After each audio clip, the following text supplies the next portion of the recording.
We say goodbye to Moore. He always had a smile, never a scowl, one of the greatest NFL journalists to report. He covered every game from touchdowns to fumbles. He was a legend in the sport. He will be missed by all who love him. And so we say goodbye, Mort. Russell Wilson, once a star so bright, cut from the team, vanished from sight. Sean Payton, a villain in the game. His deeds still tarnish his name. Richard Sherman, a second DUI, a fall from grace under the sky. But Braylon Edwards, a twist of fate, saved a life, sealing his noble fate.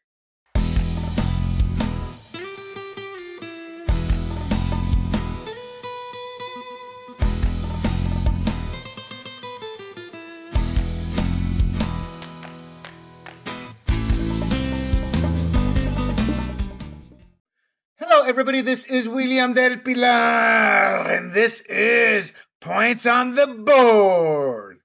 Hello, everybody. I am riding solo here for a little while. We are transitioning my now former partner, Eddie Aparicio, to an all NBA show. I mean, basketball is his shtick. He's good at it. He does basketball, not quite in fantasy basketball. I'm not talking about that. But he does NBA basketball like I used to do fantasy football. You can just rattle off the answers, the data, etc. It's his own natural gift. So we were just like, man, you need your own show. So we are working on that behind the scenes. But until then, I will be writing solo. I will either have no, I probably won't have a partner moving forward. The show will probably shorten. Some of it will go into streaming. Some topics will be put into the podcast because there's so much news out there. But with that said, we have a great show for you today. We're going to talk about Russell Wilson.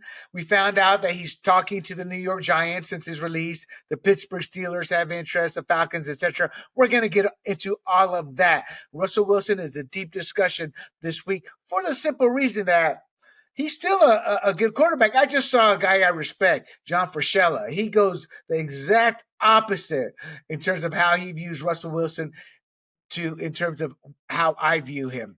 And that's what makes all this debate fun. We also disagree on Justin Fields and Caleb Williams.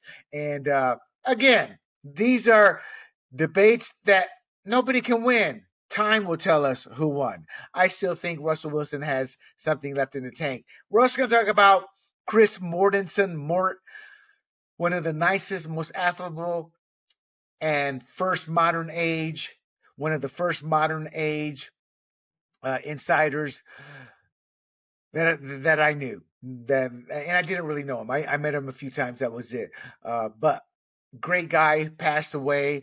God bless him and his family as he begins his next journey. I'm going to talk about that, tell you a little story, how I met Chris, why it's one of my more exciting moments of my career. It's one of the moments in my career that sticks out above most others. Then we're going to have a couple of quick hits with Richard Sherman, once again making the news in a negative way. Always been a very controversial character. You either love him or hate him. I respect him. Very intellectual dude. I don't always agree with him, but he can always back his stuff up with data and facts. And a blast from the past. We are going to talk about Braylon Edwards, formerly of the Cleveland Browns and who knows how many other teams. Before we begin, where can you find us? Well, you can find us at grumblingsmedia.com. You can find the Points on the Board podcast, our entertainment podcast from a conservative point of view, the Red, White, and Rude, where, remember, politics is downstream of culture, and I give you the truth with that podcast.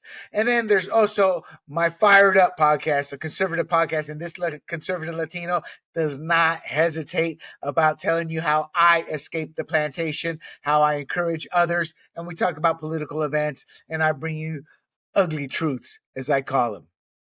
And then there's also our libertarian side with Big John, his interview show with the Big Questions with Big John, as well as the Free for All podcast. You can find those at Grumblings Media as well as our social media platforms, YouTube and Rumble, under the profile Grumblings Media, as well as traditional outlets, Apple, Spotify, Google, and Pandora. So let's get down to it. We all know Russell Wilson is on his way to being released officially right around March 13th, but he's already talking to teams.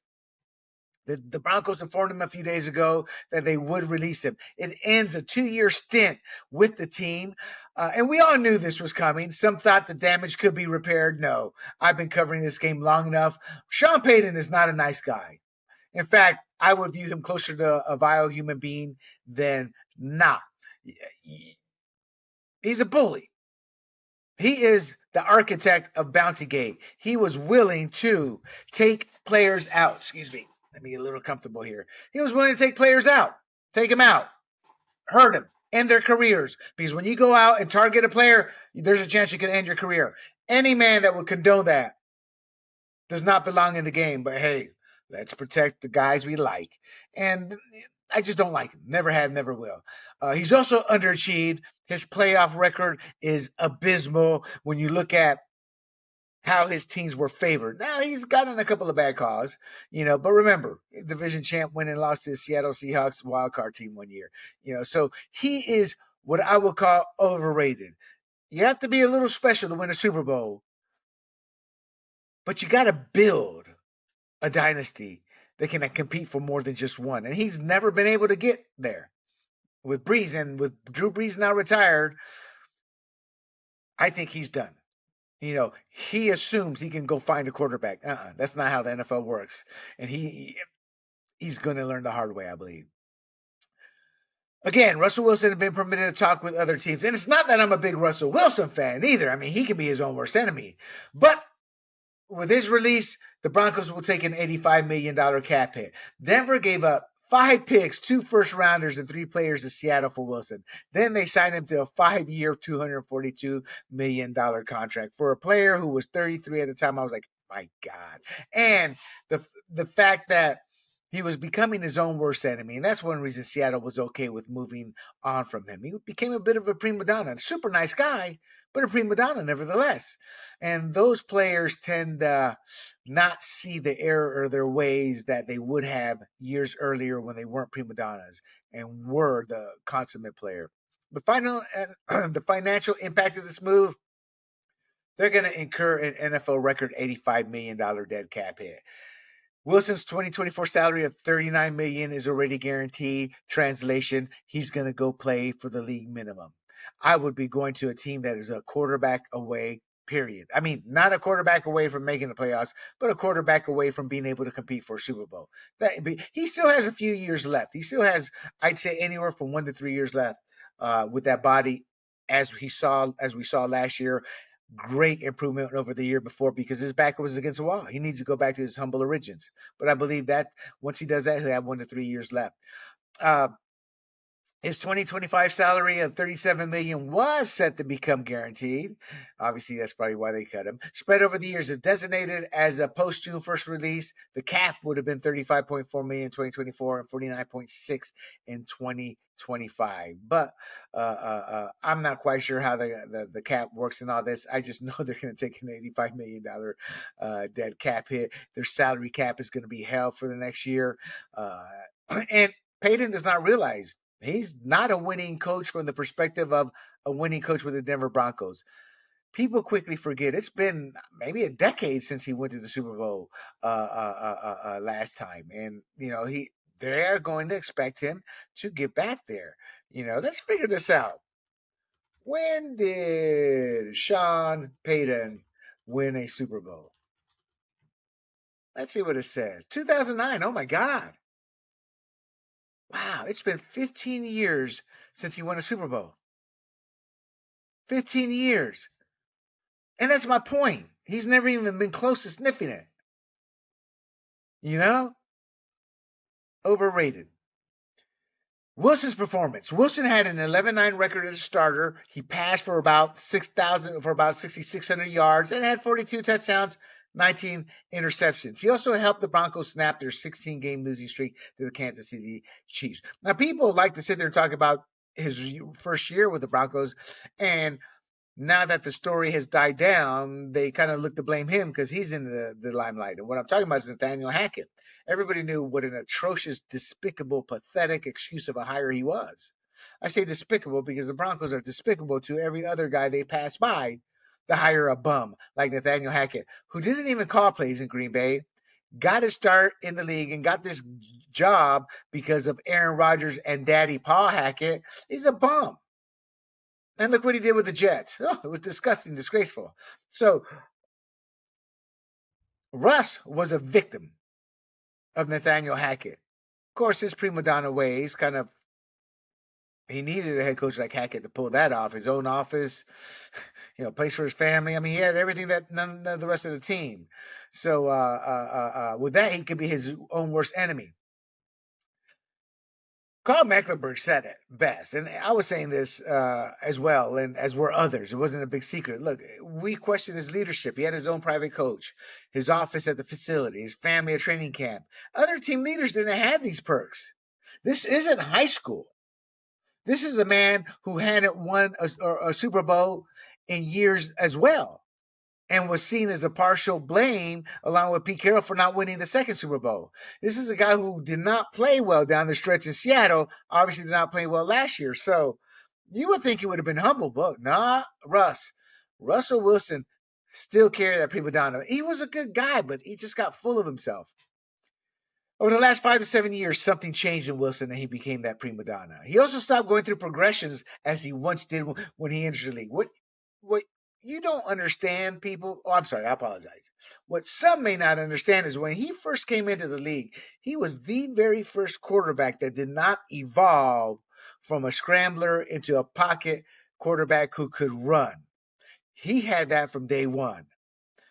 I've seen some reports that there talks about how he was a scrambler, doesn't scramble as much. That's a complete lie. That's an ignorant fool who doesn't know what the hell he's talking about. What made him so devastating on the field was he used his legs to buy time, then would go deep. And it'd irk you because he'd complete a magnificent pass, obviously with the help of great receivers. Not a great receiver play. He didn't always have great receivers, but they made some great plays with him.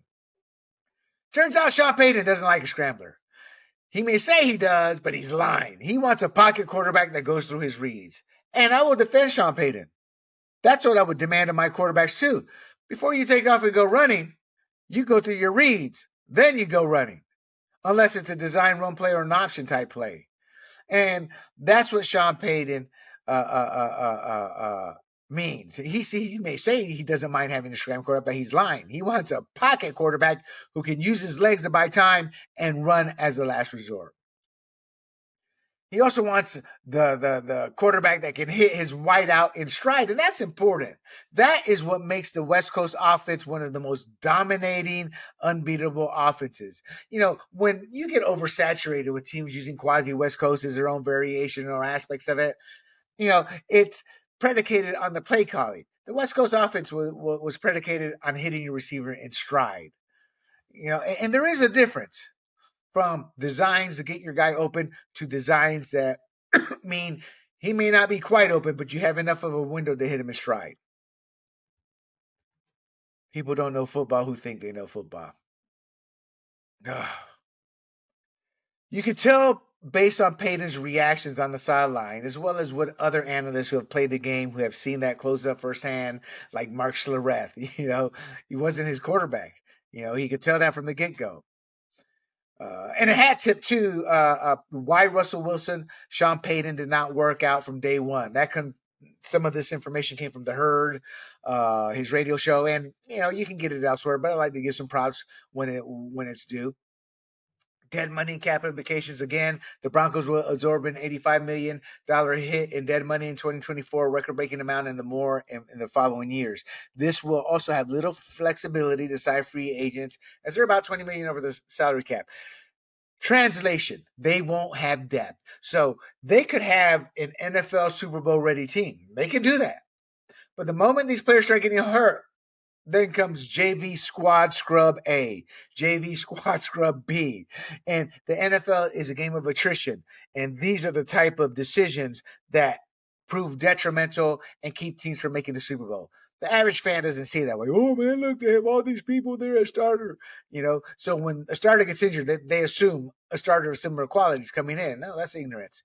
It rarely happens. But the drop in talent will be as if dropping off a cliff in some positions. The Broncos' future is uncharted territory. They're likely going to draft a quarterback in the first round, possibly Oregon's Bo Nix. That's what you're hearing the talk. He's rumored to be Sean Payton's favorite. They also make some painful roster moves to get into salary cap compliance. They have 6 draft picks, but only 2 in the first 3 rounds. Payton will only have a year or two before folks begin questioning his legacy, and they should. 2009 since he won a Super Bowl. Overrated in my book, meaning he's been living off that rep for years. It's kind of like I sat there and said that about Michael Thomas. Had a few good years because the Saints are going to release him this year. But he's been living off his rep. As a complainer, has done nothing, is costing them money for being an overpaid wide receiver now. So in a sense, I thought Payton leaving the Saints was a good move for both he and the team. I think he had maxed out. He had run his course there. Payton also has no history of grooming quarterbacks. Brees had 5 years of success with the Chargers. In fact, the Chargers were Super Bowl ready with Brees. The year Phillip Rivers took him to the division game where the Chargers secondary intercepted Tom Brady. All the guy had to do was fall on the ball. They would have won. The guy decided to run it back. I'll never forget. I will never forget. As he's running back, he had one play where he swings his arms out trying to dodge the guy. Well, Chargers defense on that same play hit the ball and recovered it, went on to win, went on to go to another Super Bowl. Brees, and what ended the game was a costly Brees rookie interception. Or maybe a year or 2 interception. But the point is Brees would not have made those mistakes. But he was not A.J. Smith's guy. And then Brees suffered a shoulder injury.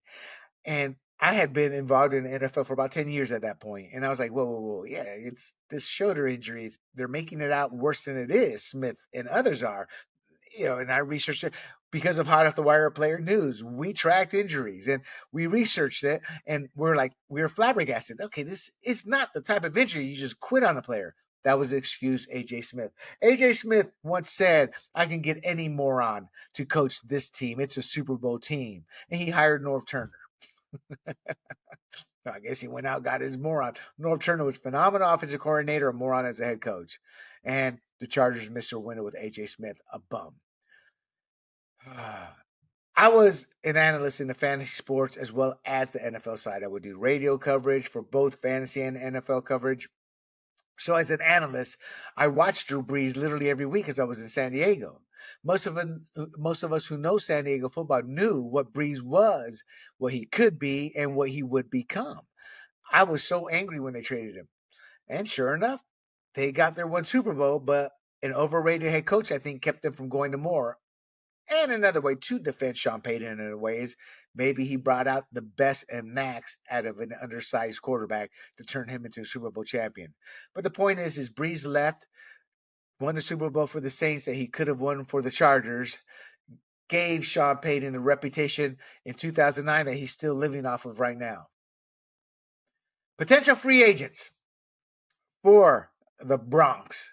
Kirk Cousins, Jameis Winston, Ryan Tannehill, Baker Mayfield, and Gardner Minshew are some names that I've come across. Winston has played and knows Payton's system. To me, that's a no-brainer. You got to bring him in.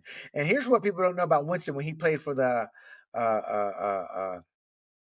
Saints and started for a while. He was actually a game manager. He was not slinging it out there. So you're getting a different Winston, a more mature Winston. Maybe you can use him as a stopgap if he can minimize his turnovers. The guy's a turnover machine. He will give you a highlight play that won't win you the game and then throw an interception that will lose you the game. But he's played in and knows Payton's system. However, outside of Mayfield, youth is not on the side of any of those quarterbacks. Cousins, Winston, Tannehill. God, I wouldn't even want Tannehill near the compound. And Gardner Minshew's now been around for a few years, and he's like Winston. The guy's going to give you an interception that'll lose you the game. But the difference is Minshew can win you games, too. He knows how to play within himself, just makes dumb mistakes at times. Cousins is the only quarterback that can be seen as top tier out of that group. And they are in a complete rebuild, and they are in salary cap hell. I don't think if Kirk Cousins was younger, be a great fit, but not now, not right now. Jameis Winston knows the system. Yes, Tannehill, no. Tannehill, no. The guy, any team, I wouldn't even sign up for the veteran minimum. Baker Mayfield, the one thing that all these quarterbacks have in common, Mayfield, Minshew, Winston, and even Cousins the first few games before George's Achilles, but not traditionally. But Winston, Tannehill, Mayfield, Minshew would throw those ugly interceptions at the worst possible time. He's not a quarterback you can have full confidence in a 2-minute drill. You have your fingers crossed with those quarterbacks. Again, Cousins is the only quarterback that can be seen as top tier. Look, again, I believe Payton has underachieved. He's got that reputation because he won the Super Bowl. However, many conveniently forget that the Saints were upset during the playoffs too many times to count. He's not the guru many assume, and he never takes responsibility. And again, a bad dude, see Bounty Gay. It's an open secret within Denver confines that Sean Payton didn't like Wilson from the get-go. So why they would hire him, they fell in love with the name. Oh, we're getting Sean Payton. And they're right. He is a name. Perception trumps truth in this situation. There's a hat tip to AFC personnel vet. Sean Payton never liked Russell Wilson. Sports Illustrated. Head on over there if you want to read that article. Payton also made no bones to hide it and ensured all in the facility, meaning all the personnel men, the people who counted, that they knew it. However, they kept that from the public despite the whispers going around. In an interview with Jarrett Bell, where he righteously called out the pathetic excuse of an NFL coach, Nathaniel Hackett, he also stated he had options and a potential Jarrett Stidham for the future. I hear you. But realistically, if in a year I didn't like it, I'm not married to him, Payton told Bell. I like this Jarrett Stidham now. Maybe that's why Russell Wilson never mentioned Payton during when he gave his parting words from Denver. What about Wilson's future? Potential suitors. Atlanta Falcons. Quarterback Desmond Ridder got Arthur Smith fired. They're only a quarterback away from competing for an NFC South championship. And even Raheem Morris, the new head coach, said that Ridder pretty much got Smith fired. Raheem Mostert is the new head coach. He doesn't have much to brag about. He was a loser with his first stint in Tampa Bay. He wasn't the most qualified head coach to get hired based off of his resume. But, I'm kind of happy he got hired. The poor guy was the affirmative action interviewee the last couple of years. So God bless him. I'm glad he got a shot. I'm not a fan of his. I would never have hired him. But I look at that type of situation, man, you can't keep playing the poor guy coming in as the black affirmative action interviewee and then hiring the guy you want. That's what I hate about the Rooney Rule. I mean, there's Dabo was the hot candidate a couple of years ago. New York went through the same process. I would have just hired Abel and gone, look, screw you guys. I'm the owner. I'm hiring who I want. That is bigotry and a racist process, the Rooney Rule. What about Latino coaches? What about Asian coaches? What about Croatian coaches? You can sit there and fill that in anywhere. Polish. Janikowski was Polish. You see what I'm saying? Just hire the best candidate. What the league needs to do is pressure owners and remind them there's black candidates out there too. There's Latino candidates out there too. You just fired the only Latino head coach. Should I be pissed off because you fired that? No, I don't care. Ron Rivera wasn't a great head coach. But in this situation, Raheem Mostert did not deserve the job, shouldn't have gotten a job, should have never been interviewed for any of these jobs based off his resume. But I'm glad he got the job because they were playing him for the last couple of years as the token interviewee. So God bless him. Prove everybody wrong. Have a winning season. I wasn't a Belichick fan when he got hired with the Patriots. I'm like, look what he did in Cleveland. Turned it around. Everybody deserves a second chance. So God bless Raheem Mostert. Let's hope he can sit there and be the next Belichick. If not, he'll be fired as early as 1 year from now, maybe 2 years likely. But they are only a quarterback away from competing for an NFC South championship.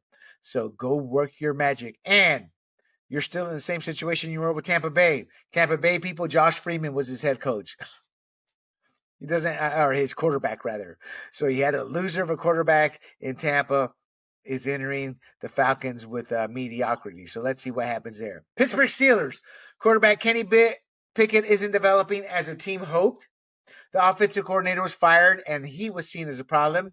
So he wasn't benched per se. Injury took him out, but then he lost his job to Mason Rudolph. But he's not going to be released. He is seen as a de facto number one, but they're bringing people to compete with him. Russell Wilson is seen as one person potentially for that team. Look, because Mike Tomlin is a phenomenal coach with a quarterback, we've seen with Big Ben, he can take a mediocre team and make them playoff competitive. Is that enough for Russell Wilson to want to go there? I would say no for either the Falcons or Steelers. Russell Wilson has 1 to 3 years left. I'd be looking for a team that can sit there and go to the playoffs. The Vikings, they'll have to replace Kirk Cousins if he leaves, and he is expected to leave. He's not going to give them a hometown discount. They don't deserve it neither. The way Zimmer coached him and treated him and abused that offensive position, they missed their windows under Zimmer because Zimmer was an idiot and didn't like Cousins, didn't like the offense, and was a defensive guy, which is why he got fired. Got to give Zimmer some credit. That old man in his 60s dating some hot young 30-year-old some odd women. And this is also Kevin O'Connell's third season. The honeymoon's now over. Regardless of losing Cousins, he can't give the excuse, well, I got to rebuild. No, they expect a winner. So they may push hard to get a Russell Wilson. I'm not sure how good that defense is. Their defensive coordinator, Brian Flores, I'm not a fan of. But he does what I love. One of the few defense coordinators that still does. He loves using the blitz. The problem with him is he hasn't adapted to this new form of quarterback that you have to spy on and not just blatantly blitz because they become good at sidestepping. There were a handful of key Minnesota Vikings losses were because the quarterback was able to read the blitz before the play even started, or they sidestepped the blitz. You don't have quarterbacks who are blind with deer in the headlights. You have quarterbacks who look and can recognize the blitzer and plan for it and sidestep him and take off. And that's how if that's how the Vikings lost a critical game. So I'm not sure what you get with Brian Flores, but that's a potential stopping point for him if people believe they are a Super Bowl ready team, which I don't think they are. But they are a playoff ready team that can battle to get to that championship game. So I would sit there and say that's one of the better options. Look, the Las Vegas Raiders is another name he's been tied to. He could be a stopgap quarterback there. He gets to play the Broncos for 2 more years. He has a Super Bowl ring. Maybe the Raiders can convince him they're ready. I think the Raiders are easily 2 years away. But they do finally believe that Aidan O'Connell is not a starting quarterback. And, never say never. But from what I saw, I would agree with that. Other suitors, the Tennessee Titans, they have Will Levis. The Commanders, they have the overall number 2 pick. I think they still have Sam Howell. The Bears, they got Justin Fields in the number 1 overall pick. Those teams are in complete rebuild mode. Maybe the Titans not so much complete, and maybe the Bears not so. Well, when I say complete rebuild mode, the Washington Commanders are in complete rebuild mode. The Titans are going into a rebuild mode, and the Bears are in year 2 of their rebuild mode. And look, they're talking about getting rid of Justin Fields to bring in the JJ Caleb Williams. Yes, that guy is. I predict he will be a bust, not because of his physical talents. He is physically talented. I believe Caleb will be a bust because he's a JJ. He's a pajama boy. He's a prima donna. His whole career since high school has not been about helping his teams win. It's been about how I can look my best and position myself to be the number 1 overall pick. He's not about teams. He's about Caleb Williams. And you top that out with a pajama boy who was like, mama, we lost. Mama, we lost. Mama. That's not a leader. That's a whiner. I mean, we all have emotions. We all have tears, but that kid was just whining, blithering. Mama. That one instance as a senior, less than a year away from being drafted into the NFL, that stuff you see in high school, junior high school. You mature at him. So no, he will get a head coach fired. All right, back to Russell Wilson. I think Russell Wilson still has 1 to 3 years left. He's got to go to a Super Bowl ready team. I don't know if there's a Super Bowl ready team that needs a quarterback, and that's what becomes the issue, So I think he's going to have to go to a team that is maybe 1 to 2 years away, and then take it from there. That would include Pittsburgh, that would include the Vikings. I don't know if it would include the Falcons. I would say not. The Bills are set. The Dolphins are set. The Jets are set. The Patriots are more than 1 to 2 years away. Ravens are set. The Browns, they're not set, but they're stuck with Deshaun Watson. The Steelers, potential. The Bengals are set. The Texans are set. The Jaguars are set. The Colts, they are a couple years away. We got to see how Anthony Richardson turns out this year. I don't know. I think Anthony Richardson is going to take anywhere from 2 to 4 to 5 years to fully develop because he was just so raw. I mean, the guy ran first. The Titans rebuild, Chiefs set, Raiders. I don't know how far away they are. Broncos obviously let him go. Chargers have Herbert. Cowboys are set. Eagles are set. Giants. He visited the New York Giants today. I think that the problem with the Giants is not their quarterback. The problem with the Giants is everywhere else. And Brian Daboll got lucky. And they shouldn't have overpaid for the Giants quarterback. And why am I drawing a blank for the Giants quarterback? Who is it? New York Giants quarterback. New York Giants quarterback. Oh, Daniel Jones. That's it. Yeah, right after I typed it. Daniel Jones. I think Daniel Jones can still be effective, but that team is easily 2 to 3 years away. Commanders, to me they're 3 to 5 years away. The Lions, they have Jared Goff. The Packers, Jordan Love. The Vikings, again, a possibility. The Bears, they're going to look into the draft. And if I'm Russell Wilson, why be a stopgap to get replaced? Because being a stopgap, he's not going to be a Super Bowl. Be ready for Super Bowl. The Buccaneers, they're working with Mayfield, and I think that's a weak division with weak teams. The niceness of that team is they can get into the playoffs, they can win the division, but that's just not a very good division. The Saints, they've just signed Derek Carr last year. Falcons, again, a possibility. I don't know how far away. The Panthers have Bryce Young. The Niners have Brock Purdy. The Rams have Matthew Stafford. The Seahawks, uh, they have Geno Smith, but they're looking to upgrade the position. The Cardinals have Kyler Murray. They're kind of stuck with. So there aren't many, if any, Super Bowl ready teams. So the teams in play here are teams that he may have to look at. So we will see how this shakes out. Today was the Giants. We'll probably see the Steelers here soon. And with that said, let us move on. Chris Mortensen. Rest in peace.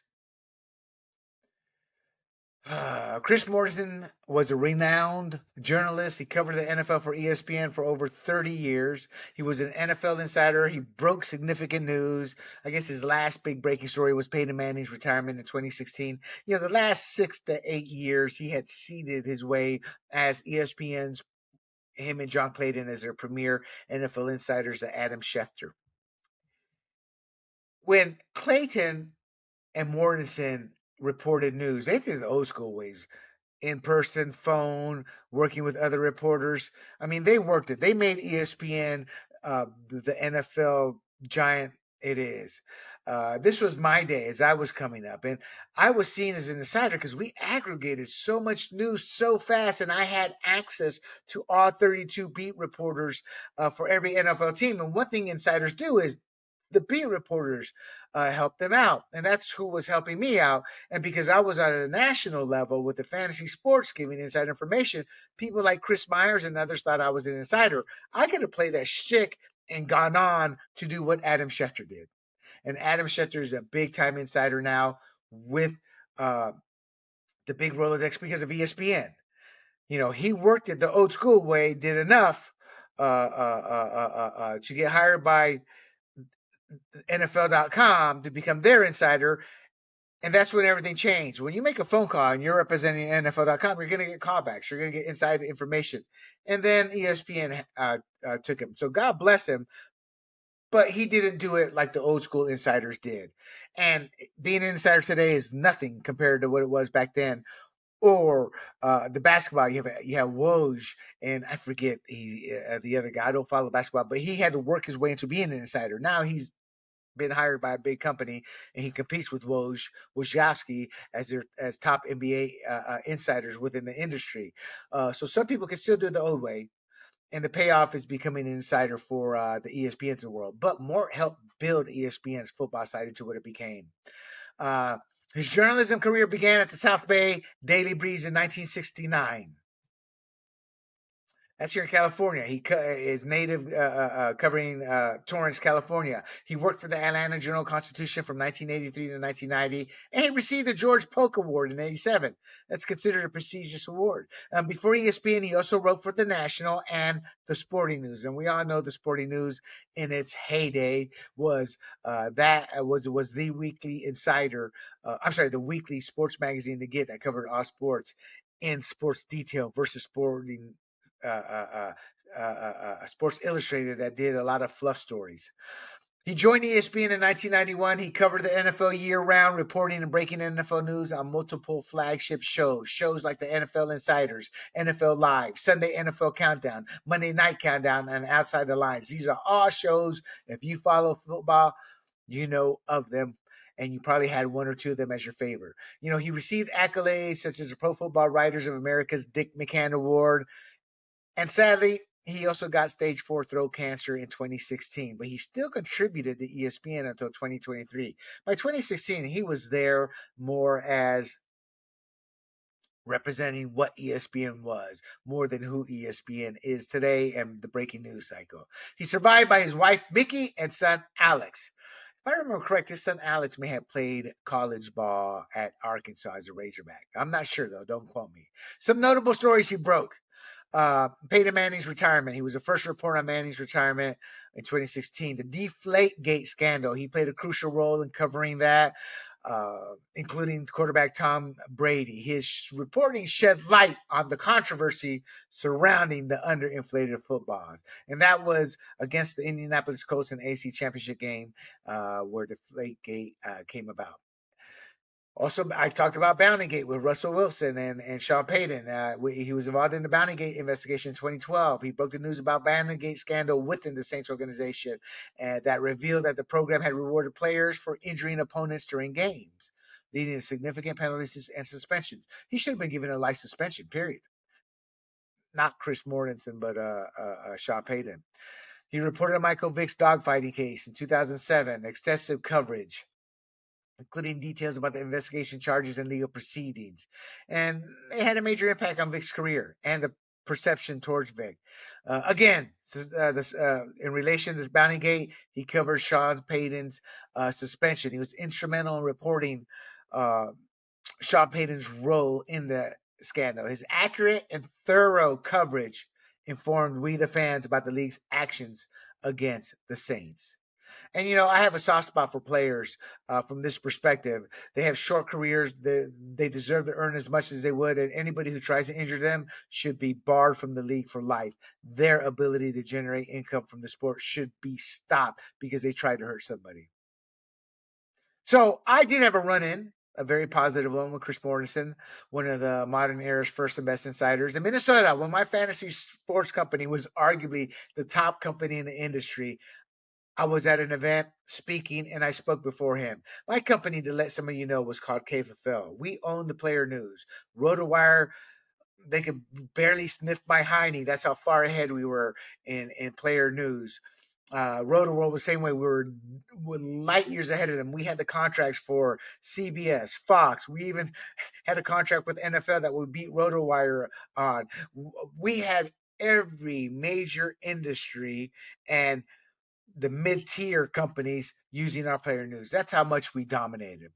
And so our site was ranked in the top 2,000 in the world. In the world. Not in our segment, but in the world. So, not being a proficient speaker at the time, I was still new to this. I was a proficient speaker. I wanted to change it up. They were there because they were more interested about who they should draft, what their thoughts were about this player versus my thoughts. So I gave them the spiel as what was happening, what they need to look out for, some draft strategy, etc. And then I said, well, look, I have 20 minutes left. I've spoken for 10. I'm done talking. You're not here to hear me talk about information you already know or have your own opinion about. You're here to get my take on fantasy players you're thinking of drafting. And it was a hit. I got a standing ovation. They didn't want me to stop speaking. I spoke right before Chris. I was on fire. As I was leaving the stage, there was a front steps on the side and there were back steps. Chris was coming up the back steps. Obviously, he was probably waiting there at the back steps. I started exiting towards the front steps, if I remember this correctly. The story of the fish. 20 years later, it becomes this big. I'm not exaggerating. I just can't quite remember it. And the way I'm remembering kind of sets it up for a better story. But it's true. Uh, he was coming up from the back step. I was going to the front steps. He made a beeline towards me. He put his hand out to shake mine and said, "Great speech. You had them wanting more. You are going to be a tough act to follow." That's what I remember. Now, the words I don't remember exactly, but that's what I kind of remember from those lines. And it made my day. I was an up and comer. I was an entrepreneur. We were breaking ground. We were seen as the new generation, the ones changing the game, the ones completely changing the landscape, transferring it from feel good stories from a reporter's report to analytical data forced on those reporters to report. We were changing the game that you all enjoy today. I was stunned. At the time, Mortensen was the premier insider. And even much more important, I'm a guy who deals with vibes, women's intuition. Some people call him trusting your gut. Males call him. He was a very likable guy. Everybody felt that way about him. I was on cloud nine because he came to me. I wasn't walking towards him. And then when he put his hand out, complimented me, made my day. And I've never forgotten that. It was a special moment in my sports career. I'll never forget that. It was an extension of who he was because the night before, when he had arrived, we spent a good half hour talking. He spent a good half hour talking shop to all of us. And of course, I remember a friend of mine who many people know, he's still an insider to this day. Oh my God, that was like his orgasmic fantasy, becoming an insider, is Adam Kaplan. We had a lot of run ins, but run ins since we were friends. But man, he was tough. I'm tough to work with, tough to deal with. Adam is me exponentially, but we were friends. We came up in the industry, and I remember Adam. All he wanted to know about was the inside info. We wanted to know about the game, how he got started, what he enjoyed about it. So we got a full 40 minutes of about 40 minutes of it. He didn't have much inside information, but of the process, on how we need to carry ourselves, things like that. So what have we lost? Well, I have a soft spot for Chris Mortensen and a soft spot for the late great John Clayton. I got to know John Clayton more closely than more because I actually was on a couple of panels with John Clayton, and John Clayton was a nerd. No ifs, ands, or buts about it. And I always had a soft spot for nerds too. So he was a nerd that made it. He was a nerd that came to rule the world. We all remember that John Clayton commercial. He's jamming with his guitar in his room. Mom, you know. But with Mort's passing, my generation has now lost its top two insiders. Then, if you look at the demise of the Pro Football Weekly's magazine that had Whispers, which was pre-internet, which was the only way we could get inside information outside of Jimmy the Greek and a few others on television, we've lost. It's completely changed. You have people who don't have to work as hard, but who get better information. The catch 22. My point being is these guys trailblazed it, doing it the hard way for the guys today. Today's insiders have it very easy in this technological age. And when you're part of ESPN or one of the leagues, everyone returns your calls. Everyone would return my call. That was when I knew our company had made it. Agents were returning our calls. Agents were giving us information. Agents were sending us stuff. Players, they were asking me for advice at the combine. So, when you make it as a company, yeah, it's easier to get calls returned. Again, Mort was old school. He had to work the contacts, unlike many in today's world, and they'll never experience what Mort experienced. Mort was special and beloved by all. Today's personalities aren't always beloved. So Peter King also retired this week. And Big John actually said, you should bring this up. I'm not a fan of Peter King. Extremely nice guy, genuine human being. I'm just not a fan of him. And let me tell you why. More embraced fantasy players, the fantasy sports industry. He saw the value. He knew what was happening. He knew this would take football to another level. I saw that firsthand. The difference between him and someone like Peter King is that King has proven to be a hypocrite. King's a nice man, but he hated fantasy football and he would denigrate it. I saw that firsthand too at a combine. And even though fantasy football helps shed the light on players' actual abilities, i.e., or the importance of data, we introduced data into the mainstream sports world, not rotisserie baseball. It was around with rotisserie baseball, but we football guys took it to the mainstream. We forced beat reporters to get better at their job. And Mort knew what we knew, so he wasn't against fantasy football. Mort was beloved in the fantasy football industry as John Clayton was. My panel that I attended that Mort was on was football/fantasy football. King was a hypocrite, denigrating showed he was just another analyst who maximized his SI gig to lift his name to heights not seen by journalists.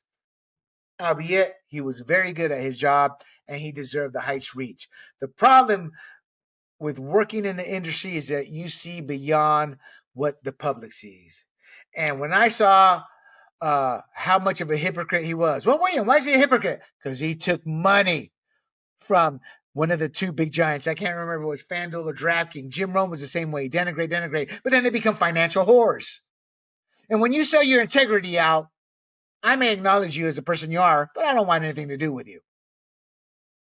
You're a loser in my eyes when you sell out your soul. He sold out his soul for money.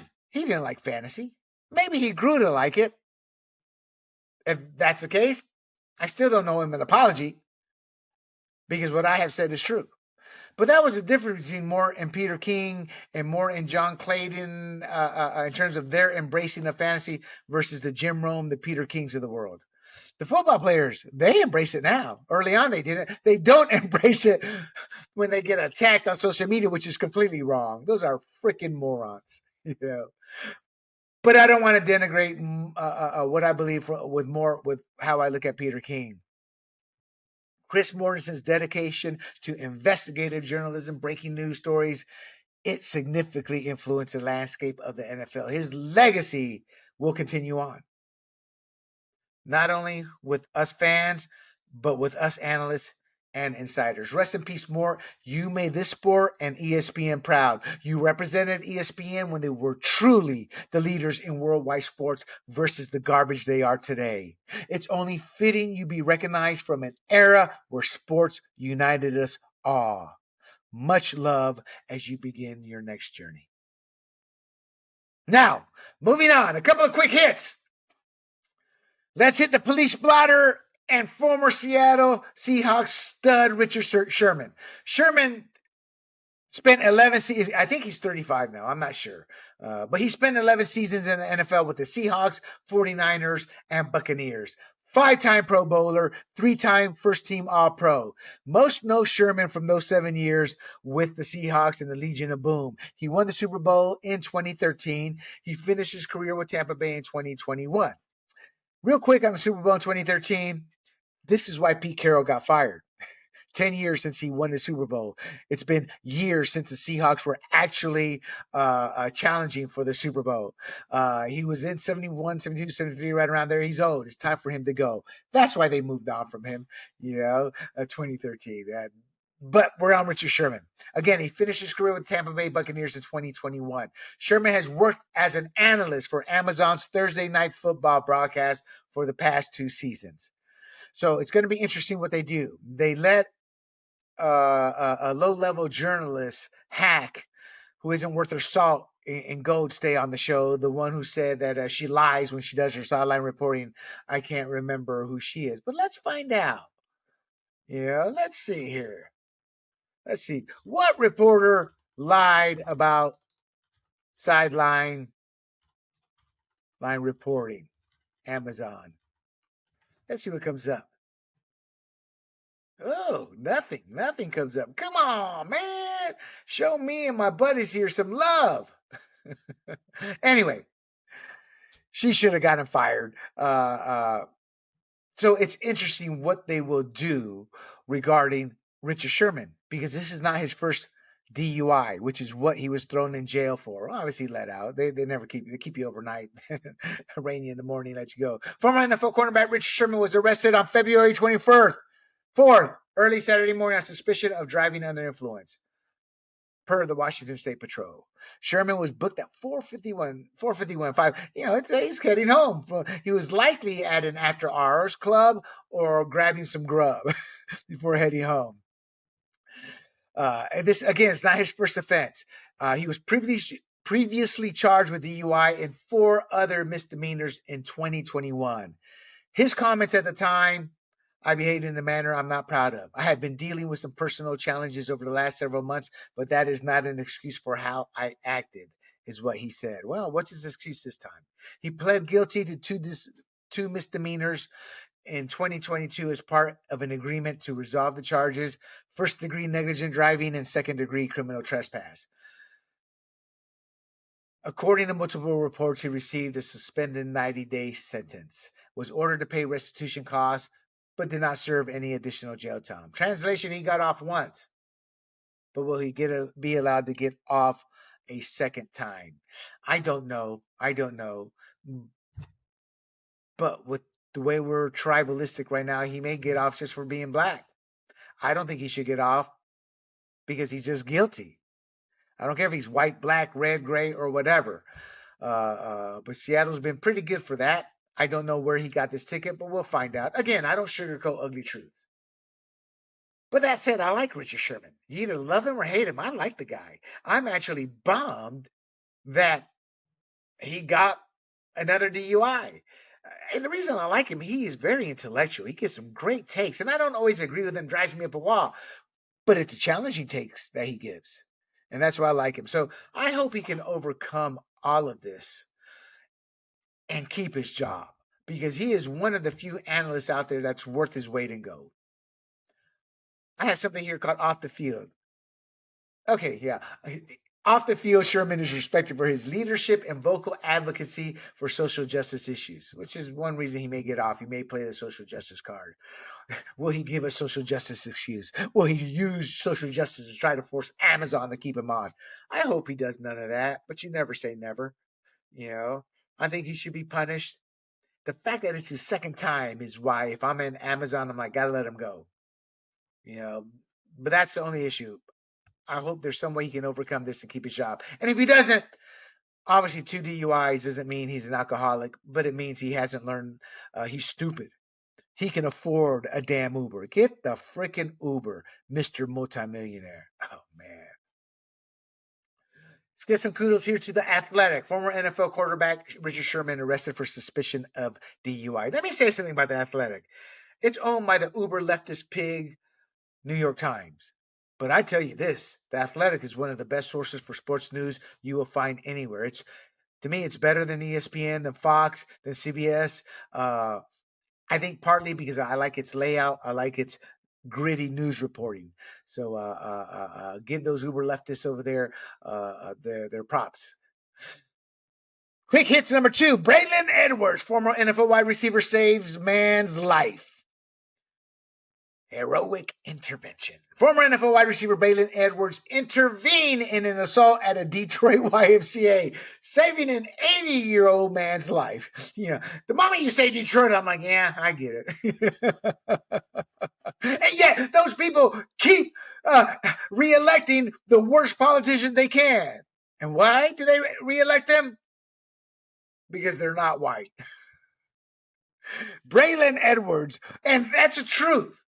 It's sad to say, elect the politician who actually has a track record of policies that work. Not the politician that says, because we look alike, I will take care of you. Because that's what they've been electing for 50 years, and it hasn't worked out for them. That's my take. Same thing as for Latino. You know how many times I've been told, why don't you support your Latino brethren, William? Because he's a bad person, because he's a politician, because he's an illegal alien, because he murdered somebody. The fact that we're expected to support somebody because we're Latino or you're black or you're white, that's the epitome of racism. So that's my whole point with Detroit. But I do love the show Bob Loves Abishola, which is set in Detroit. Let's get back to Braylon Edwards. Braylon Edwards was a star at Michigan, first-round pick by the Cleveland Browns in 2005. So you can understand he's been out of the league for a while. He played 8 seasons. So 2013 was when he left the NFL. He played with the Jets, 49ers, and Seahawks. Some of the assault details: it was a verbal altercation between Malik Ali Smith and an elderly man that escalated into a physical fight, critically injuring the man. He's in critical but stable condition. Edwards heard the argument about music being played too loud. And Charles Barkley, listen up because you're 61 and challenging young black Trump supporters. Edwards saw a 20-year-old grab the victim's head, an 80-year-old ready to slam it on the counter. You hear that, Barkley? That's a likely end result if you try to go after some of these black Trump supporters by punching them in the face like you say you will. To repeat, Edwards saw a 20-year-old grab an 80-year-old victim's head who was ready to slam it on the counter. Look, you slam an 80-year-old victim, his head into the counter, you're literally going to kill him, if not give him severe brain damage and make him a vegetable. Bones are that brittle, are that fragile, are that much more weakened than a young person's bones. So thank God Braylon Edwards intervened, likely saving the 80-year-old's life. Malik Ali Smith was charged with assault with intent to murder, and he's being held on $250,000 bond. And with intent to murder like that, you should not be allowed out of jail. Especially the fact 20-year-old with an beating up an 80-year-old man. The guy cannot think properly. Doesn't have the capacity to critically think. He is a menace and a danger to the streets. He should not have been given bail. And he didn't want to own up. He fled the incident. Now, his lawyer states he has a history of mental health issues. If that's the case, one, it's still no excuse. Two, he should not have been given any bond. He should still be in jail. Edwards' account was that Edwards described overhearing the argument and stepping in when he realized the severity of the attack. So God bless you, Braylon Edwards. And it looks like you're still sticking to the gym, staying in shape. Good for you. But thank you for protecting a senior citizen. Richard Sherman, I hope you get the help you need. Chris Mortensen, much love as you now have begun your next journey. And Russell Wilson, you were given a raw deal by Sean Payton, who's not a good dude. But you've got to get the prima donna attitude out of your psyche. And with that, everybody, that is Points on the Board, episode 76. To remind you, you can find this show at Grumblings Media. You can find this show and other shows on our social media platforms as well. YouTube and Rumble under the profile Grumblings Media, as well as traditional podcast outlets, Pandora, Spotify, Apple, and Google.